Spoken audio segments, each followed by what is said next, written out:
struck. That's his first Test wicket. Pigeon. There's still a pigeon flying out there that can't land because Pigeon's got his legs. You know, that's how he got that nickname. That, you know, he was a stick figure and these penny legs. Glen Mcgrath is so country, or was so country, and just came down to pursue cricket because of that sheer love and passion. He's a very strong, hard man. He's the type of guy that's Mr. Positive. You know, we talk about guys throughout the team that Glen's Mr. Positive. He's the type of person that it doesn't matter what he's going through, he's got a smile on his face. That's a good piece of bowling, and that's a wicket for him. The young man has bowled very well here today.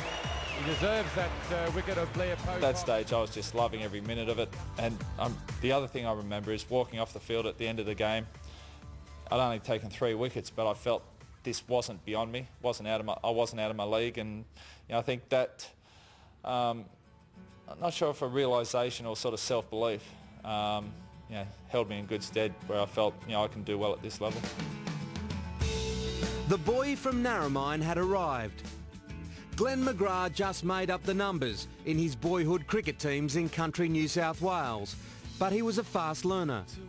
He improved to the point where the boy from the bush was ready to give the big smoke a go.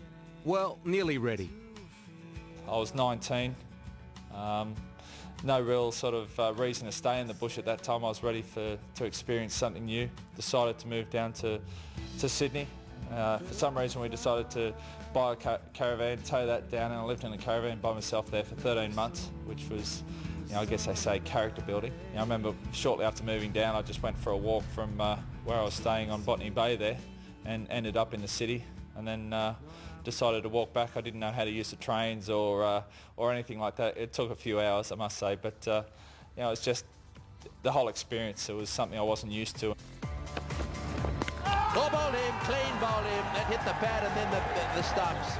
Now, as he calls it a day, as the world's most successful seam bowler, the secrets to his success are best illustrated by those early days in the caravan. What about when you didn't actually have a stack of money in your pocket and you were sort of eating on chocolate bars and things like that? Did you ever sort of wake up one day and think, what am I doing here? No, I never doubted it for a minute. You know, I think I'm a realist in that respect. You know, this is what is, so this is what I have to do, and didn't really think of anything else. And yeah, by the end of the pay week, I had $1 left in the account, and then we get paid again, and off I'd go. So, you know, I didn't live an extravagant sort of lifestyle at that stage, and you know, just got through each week and continued on. This attitude has sustained his cricket career. It's also been invaluable in his family challenges, most notably his wife Jane's battle with cancer. I try to just deal with what is. You know, there's a lot of what ifs and you've got no control over that. So, you know, I feel if you just concentrate on the things you have control over or things that you can make a difference in, then you know, that's where we go. And once we have a plan in mind, it's off you go. You know, full steam ahead. To me, the worst time is not knowing, and you know, when you're when you don't know about something, scans or about selection or about anything, to me, not knowing is actually worse than knowing the worst. That's out. That's 299 Test wickets for McGrath. Gone. There's 300. The perfect scenario. Absolute champion, Glen Mcgrath, beautifully bowled. I said before that match that it'd be nice to get, you know, Sherwin Campbell out for my 299th wicket, and then the great Brian Lara for my 300. I thought that'd be a perfect scenario. You know, have a bit of fun with the media, and it actually turned out that way in consecutive balls. And then Jimmy Adams came out, and I felt, you know, try to get a short one into the ribs. It's out. Got it. Glen McGrath's got it. It's a leading edge, straight up in the air, and that's a hat-trick. As a batsman, the two best bowlers I ever faced were Wazzy Macran and Curtly Ambrose. Now, Curtly Ambrose was the guy I think got me out most in Test match cricket, and I put Glen McGrath right alongside him. Ambrose and McGrath are like peas in the pod to me. Two great fast bowlers, not probably the fastest bowlers that I've ever seen nor faced, but two guys who just bowled that many balls where you don't want them. Goes bowled in, clean bowled in, a magnificent delivery.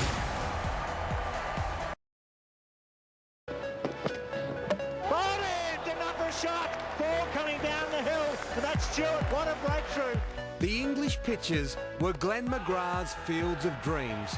8 wickets in his first test at Lord's started a love affair with playing in the old dart.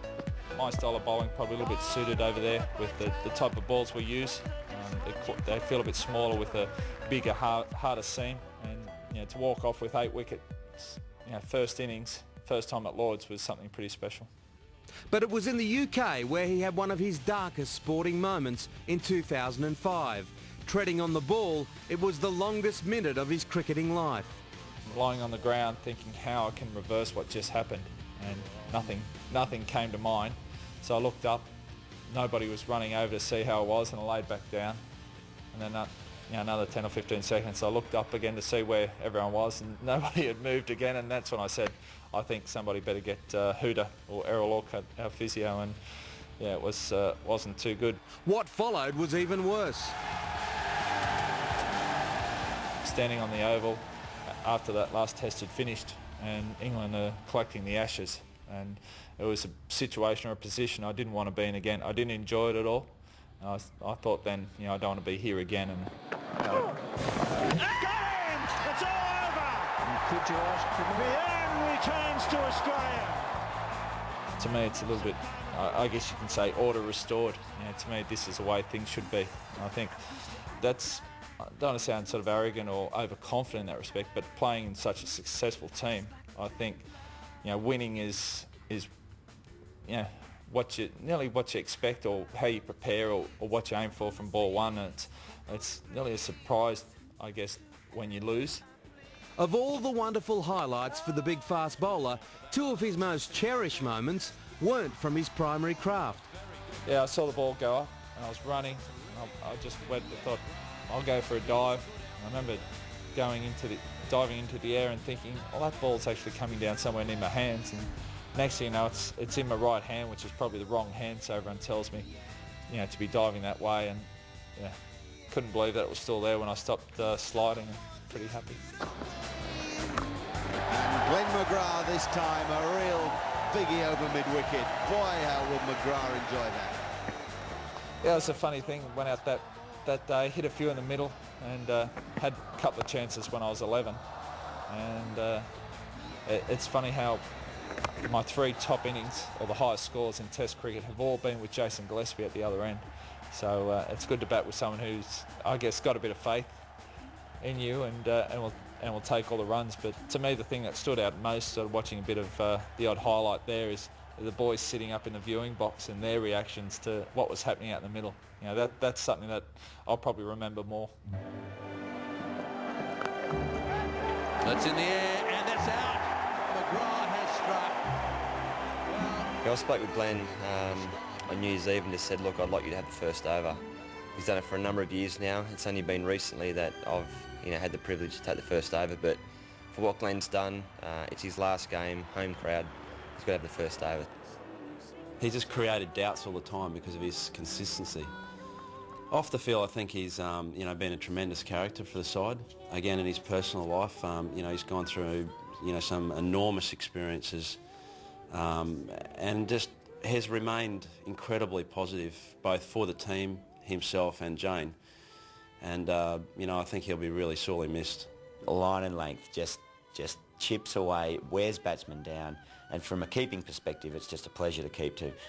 Warne at one end weaving his magic, and then McGrath just absolutely just locking a batsman in and suffocating them. He's just been awesome. The greatest fast bowler we've had. Statistically, he's the greatest fast bowler we've had. He's been a pleasure to play with. He's such a great bloke. He's a fantastic person. He does so much for so many other people. You don't use the word legend of the game lightly. Glen McGrath is a legend of the game. As the curtain falls on a brilliant career, one thing can be certain. The cricketing pigeon that started life in a caravan has no regrets. I guess a saying that I sort of work on is, I read it somewhere once from Mark Twain, it's in 20 years from now, you'll have more regrets from the things you didn't do rather than the things you did.